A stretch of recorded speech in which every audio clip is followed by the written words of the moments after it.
नमस्कार दोस्तों, एक बार फिर से हमारे YouTube चैनल देव माइंटिक में आप सभी का स्वागत है। जैसा कि पिछले वीडियो में हमने द माइंस रेस्क्यू रूल 1985 का चैप्टर 2 के कुछ रूल्स पढ़े थे। आज आगे बढ़ते हैं, रूल नंबर 7, 8, 9, 10, 11 के बारे में डिस्कस करते हैं। आगे बढ़ने से पहले अगर आप हमारे चैनल पर नए हैं तो हमारे चैनल को सब्सक्राइब करें। जैसा कि rescue station and rescue rooms के बारे में हम लोगों ने डिटेल स्टडी किया था पिछले चैप्टर में, रूल नंबर 6 तक। आज रूल नंबर 7 पढ़ते हैं, 8 पढ़ते हैं, 9 पढ़ते हैं, 10 पढ़ते हैं, 11 पढ़ते हैं। जैसा कि 7 रूल है qualification, experience, etc of the superintendent. जो रेस्क्यू स्टेशन का बॉस होता है उसकी क्या क्वालिफिकेशन है और क्या एक्सपीरियंस होना चाहिए। तो उनका पहला क्वालिफिकेशन है वो आरटीपी होना चाहिए, रेस्क्यू ट्रेंड पर्सन होना चाहिए। दूसरा, 5 years practical experience of below ground work in mines.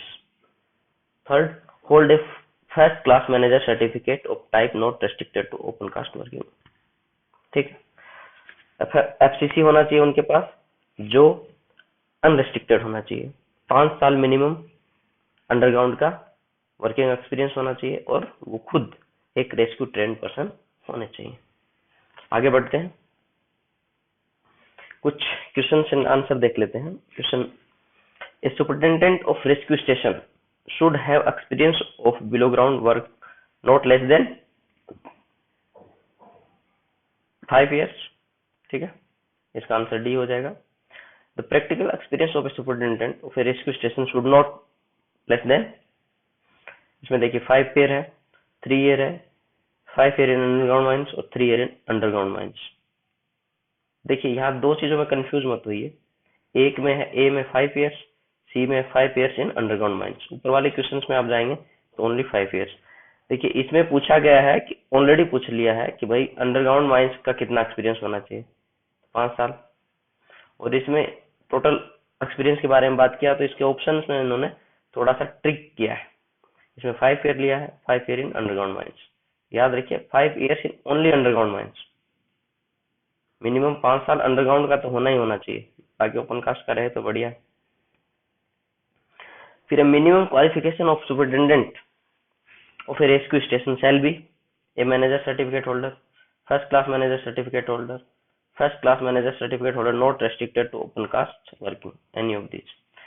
तो देखिए मिनिमम क्वालिफिकेशन क्या होना चाहिए, एफसीसी होने चाहिए, लेकिन कौन से, अनरेस्ट्रिक्टेड। ठीक है, ओके आगे बढ़ते हैं। फिर है qualification, experience, etc of instructor. Instructor का क्या क्वालिफिकेशन होना चाहिए, ठीक है, वो भी एक आरटीपी होना चाहिए। ठीक है, have 3 year practical experience of below ground mine. Superintendent को क्या था, 5 साल, इसको कितना, 3 year। ठीक है, और hold a manager certificate of type not restricted to open cast working. इसमें क्या है कि इंस्ट्रक्टर एक फर्स्ट क्लास भी होगा तो बेटर, नहीं तो सेकंड क्लास भी जो होगा वो भी चलेगा। ठीक है, अब आगे बढ़ते हैं, कुछ क्वेश्चन एंड आंसर देख लेते हैं। वेयर द फॉलोइंग क्वालिफिकेशन और experience is not required for the post of instructor of the rescue station to be rescue trained person. नीचे दिए गए में से कौन सी कंडीशन है जो एक इंस्ट्रक्टर के लिए जरूरी नहीं है। Qualification, to be rescue trained person जरूरी है भाई। 3 year working experience of practical experience of है बिलो ग्राउंड माइंस, यस जरूरी है। Hold a manager certificate with not restricted to open cast, जरूरी है, मैनेजर सर्टिफिकेट होना चाहिए, या तो एफसीसी या तो एससीसी।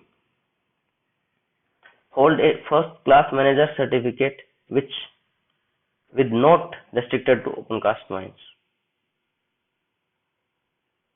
ये क्या लेगा, होल्ड।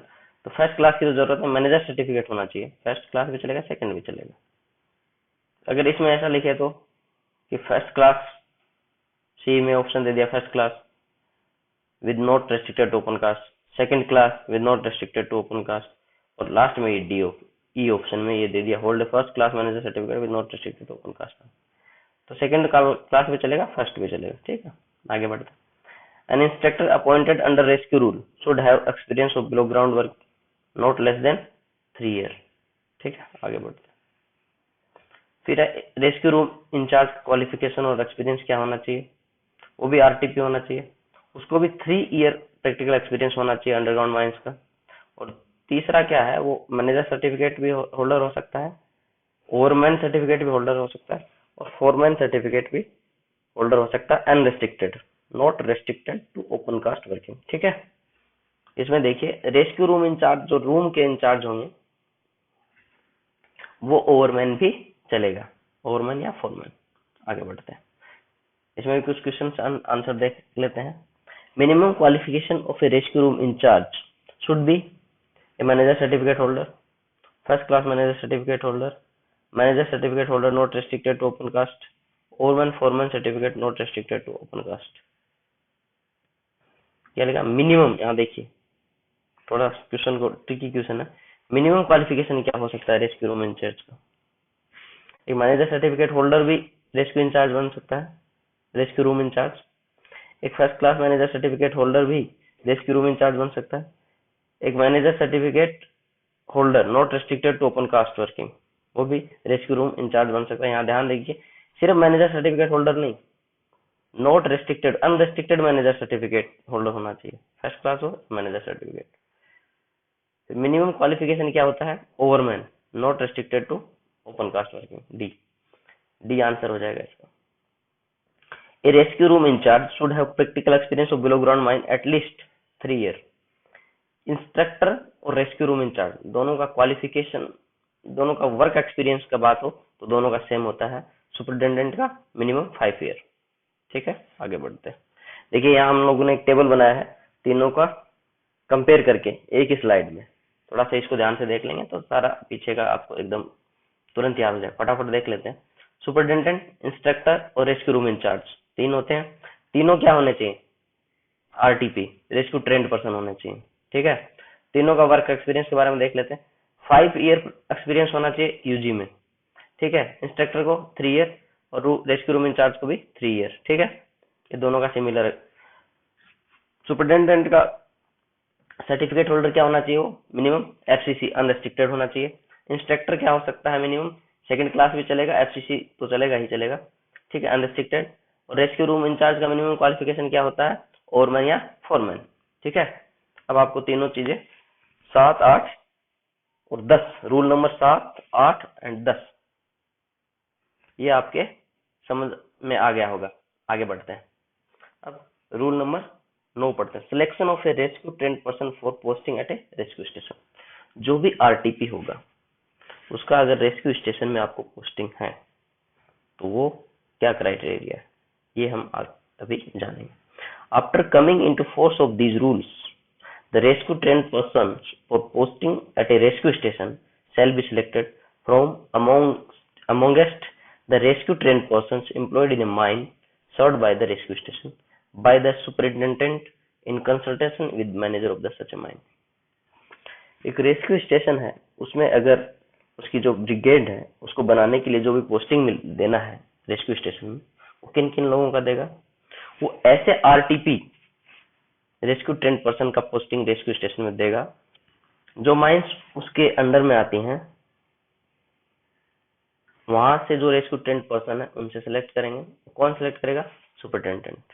किसके कंसल्टेशन में? मैनेजर्स के कंसल्टेशन। जिस माइंस के जो मैनेजर है उनके कंसल्टेशन के बाद वो सिलेक्ट करेंगे आरटीपी को और वो रेस्क्यू स्टेशन में पोस्टिंग देंगे। जो भी a person selected under sub rule 1, ऊपर जो भी पर्सन सिलेक्टेड होगा, जो भी आरटीपी सिलेक्टेड होगा, शैल be posted not less than 1 year. 1 साल से कम उनका पोस्टिंग वहां नहीं होना चाहिए। दूसरा है not more than 5 years at rescue station at any one time, और 5 साल से ज्यादा भी उनको रेस्क्यू स्टेशन में पोस्टिंग नहीं मिलनी चाहिए। ठीक है, आगे बढ़ते हैं। क्वेश्चन आंसर देखें। What should be duration of posting at a rescue trained person in a rescue station? What should be the duration of posting a rescue trained person in a rescue station? क्या होना चाहिए, 1 से 5 साल। Minimum कितना होता है, 1 साल से कम आप उसको पोस्टिंग नहीं दे सकते और 5 साल से ज्यादा नहीं दे सकते रेस्क्यू स्टेशन पे आरटीपी का, ठीक है। 1 to 5 ईयर ए ऑप्शन आ जाएगा, समझ में आ गया होगा। दूसरा क्वेश्चन देखते हैं, a rescue train person shall be posted at rescue station for at least, minimum कितना समय के लिए हो सकता है, तो 1 ईयर, और मैक्सिमम पूछे तो 5 ईयर। अब रूल नंबर 11 हम लोग पढ़ते हैं। At every rescue station there shall be provided and maintained for immediate use apparatus and equipment as specified in Schedule 1। Rescue station पे जो भी अपरेटस और इक्विपमेंट होंगे इमीडिएट यूज के लिए, वो सब वहां उपलब्ध होने चाहिए जो शेड्यूल 1 में दिए गए हैं। शेड्यूल 1 में क्या क्या दिया है ये हम लोग थोड़ी सी देर में आगे बताएंगे। At every rescue room, there shall be provided and maintained for immediate use apparatus and equipment as specified in Schedule 2। Schedule 1 और Schedule 2 of Rescue Rule, इसमें सभी apparatus और equipment का सूची दिया है जो मिनिमम एक रेस्क्यू स्टेशन में या एक रेस्क्यू रूम में उपलब्ध होने चाहिए। देख लेते हैं एक बार थोड़ा सा उसको फटाफट। ये देखिए, ये शेड्यूल 1 और शेड्यूल 2 को हमने साथ में ही कर दिया है। तो देखिए इसमें ब्रीथिंग अपरेटस ए है, 2 hour self contained breathing apparatus rescue station का पहले लिखा और फिर स्लैश में रेस्क्यू रूम्स का लिखा, शेड्यूल 2 है। तो 54 2 hour self contained breathing apparatus एक रेस्क्यू स्टेशन पे होने चाहिए और रेस्क्यू रूम पे 15, ठीक है। Short duration self contained breathing apparatus rescue station पे 6 और रेस्क्यू रूम में 2, ठीक है। अब्जॉर्बेंट चार्जेस ये थोड़ा याद कर लीजिए, रेस्क्यू स्टेशन में 2000 का नंबर मिनिमम होना चाहिए, वही रेस्क्यू रूम में 50। फिर है आरए होना चाहिए, आरए आपका रेस्क्यू स्टेशन में 12 होना चाहिए मिनिमम और रेस्क्यू रूम में 3। स्पेयर सिलेंडर 8 होना चाहिए रेस्क्यू स्टेशन पे और वैसे 3 रेस्क्यू रूम में, ठीक है। बाकी आप देख लीजिए, इसमें एक चीज ये देख लीजिए एंसिलरी इक्विपमेंट में ऑक्सीजन सिलेंडर भी है, ये कुछ पूछे जा सकता है क्वेश्चन। तो इसमें 12 होने चाहिए रेस्क्यू स्टेशन पे और 3 होने चाहिए रेस्क्यू रूम में मिनिमम। एक ये देख लीजिए ऑक्सीजन पंप हैंड ड्रिवन जो होगा वो मिनिमम 4 होने चाहिए रेस्क्यू स्टेशन पे और पावर ड्रिवन 2 होने चाहिए, ठीक है। और इसमें देखिए ये रेस्क्यू रूम में होने चाहिए 2 oxygen pump only hand driven minimum, ठीक है। ये एक बार आप ये चेकलिस्ट पूरा आप देख लीजिएगा बुक से भी, ठीक है। शेड्यूल 1 और शेड्यूल 2 के बारे में हम लोग चर्चा कर लिए। अब शेड्यूल 3 में ऐसे माइंस जहां रेस्क्यू रूम नहीं है वहां कुछ मिनिमम ऑपरेटर्स और इक्विपमेंट इमीडिएट यूज के लिए कभी कोई ऐसा इमरजेंसी आ जाए उस केस में वहां भी उपलब्ध इंट्रेंस के रूम, माइंस के इंट्रेंस के पास एक रूम में उपलब्ध होने चाहिए। फिर self contained breathing apparatus provided at rescue station and that of rescue and it shall be the same type or man। एक रेस्क्यू स्टेशन और एक रेस्क्यू रूम में जो भी सेल्फ कंटेंट ब्रीथिंग apparatus में होते हैं वो दोनों एक टाइप के होने चाहिए और एक ही कंपनी के होने चाहिए, ठीक है। ये स्लाइड हम लोग देख लिए हैं शेड्यूल 1 और शेड्यूल 2 को।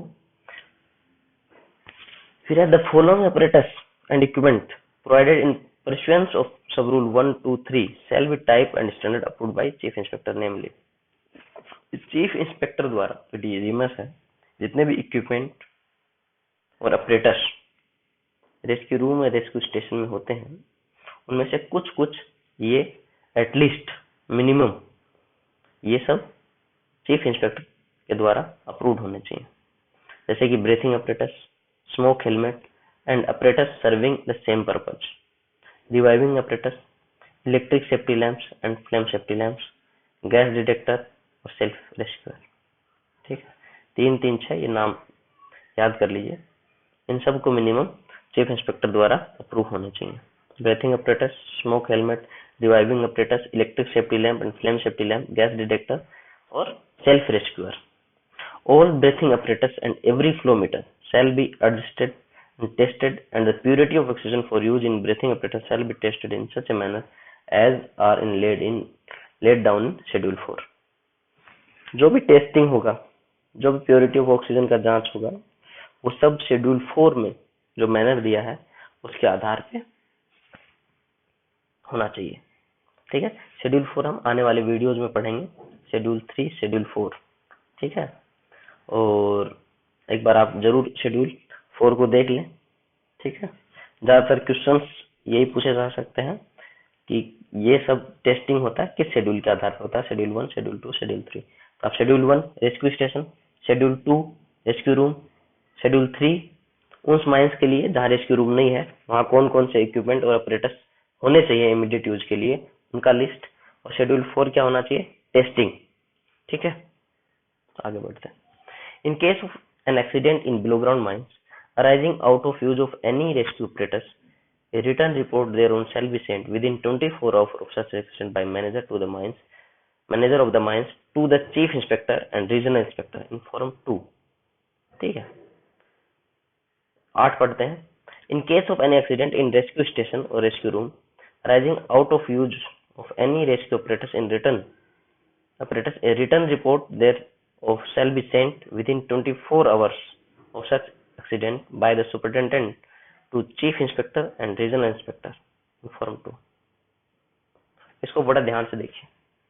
अगर कोई अपरेटस या इक्विपमेंट की वजह से माइंस में कोई दुर्घटना होती है, उस केस में उस माइंस का मैनेजर चीफ इंस्पेक्टर और रीजनल इंस्पेक्टर को फॉर्म 4 में इन्फॉर्म करेगा। कितने घंटे में, विद इन 24 आवर्स।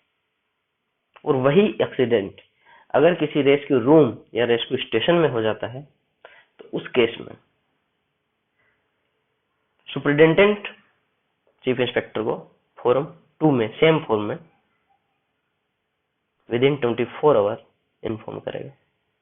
समझ में आ गया होगा ये बात कि कहाँ एक्सीडेंट होने पे कहाँ कौन चीफ इंस्पेक्टर को इन्फॉर्म करेगा। बस यही इसमें अंतर है। ये पूछा जा सकता है कि एक एक्सीडेंट हो गया है किसी माइंस में,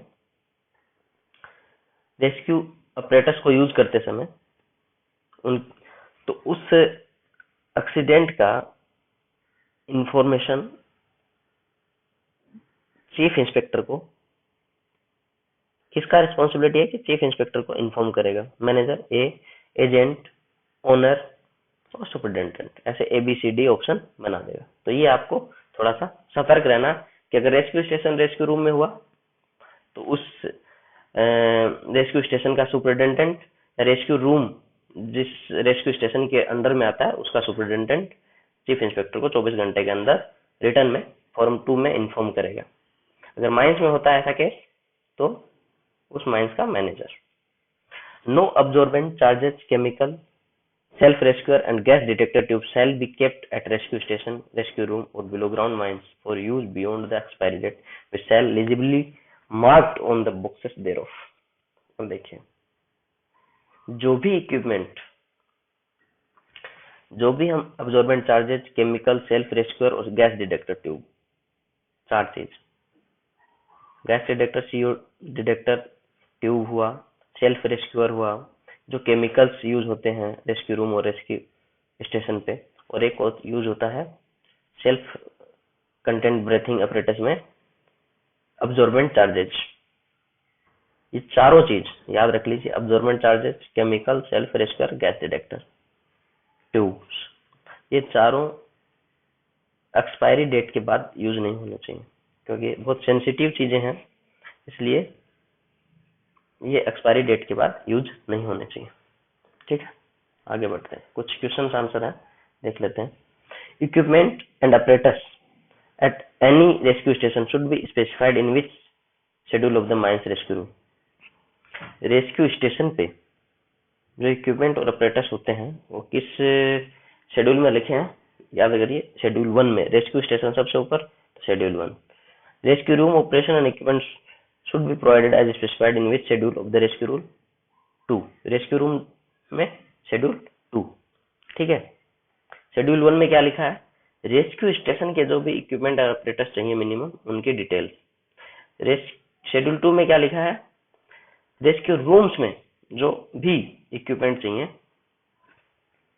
वो सबकी चेकलिस्ट लिखी है, ठीक है। फिर at a below ground mine where no rescue room is located, apparatus and equipment should be kept and maintained at entrance of mine in is specified in which schedule of mine। कौन से schedule में? ये लिखा है भाई कि जहाँ rescue room नहीं है वहाँ कौन कौन से अपरेटस और इक्विपमेंट रेडी यूज के लिए रखने चाहिए, शेड्यूल 3 में, ठीक है। Which of the following apparatus equipment is not recommended to keep at rescue room, which of the following apparatus equipment is not recommended to keep at rescue room? Scissors. What is the maximum percentage of impurity is allowed in oxygen use in breathing apparatus? C. एक होगा maximum impurity is allowed in oxygen used in breathing apparatus, ठीक है। एक all breathing apparatus and flow meters should be tested as per detail given in which schedule of the mine? Testing होगा schedule 4 के हिसाब से, ठीक है। At least what interval of time flow meter of breathing apparatus should be tested? बताइए। C. 6 month। ये schedule 4 में दिया हुआ है, आप देख सकते हैं। What is the maximum leakage permissible in circuit of breathing apparatus? No leakage। ध्यान रखिए जो ब्रेथिंग अपरेटस है उनमें मिनिमम लीकेज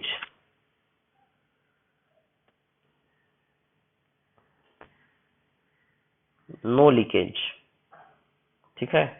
कभी क्वेश्चन आ सकता है। फिर देखिए who will send report to chief inspector and regional inspector if any accident take place during use of any rescue apparatus in a below ground mine? एक below ground mines में rescue apparatus में accident, किसी प्रकार का incident हो गया accident, तो कौन भेजेगा रिपोर्ट? याद करिए, माइंस में हुआ, क्या उस माइंस का owner, agent, manager, superintendent of rescue station, कौन? याद करिए, माइंस में होगा तो उस माइंस का मैनेजर, ठीक है।